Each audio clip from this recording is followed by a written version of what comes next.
I stand here today on behalf of our nation, Ghana, on behalf of the race of the world, black people and Africans. It's about time that we stand and speak for ourselves. As a concerned global citizen, I am disturbed by the way blacks are being treated in China.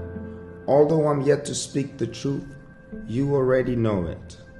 COVID-19 simply cannot be used as an excuse to dehumanize or deny the civil rights of black people in China or any other nation.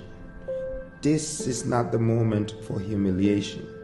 Certainly not the moment to compare us to animals. What a depiction. Besides the fact China depends partly on us for their mineral resources, we also contribute immensely to the Chinese economy.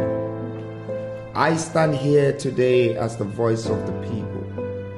The freedom movement is urging the Chinese government to formally apologize to the black race globally and Africa as a continent. And the world must not watch in silence.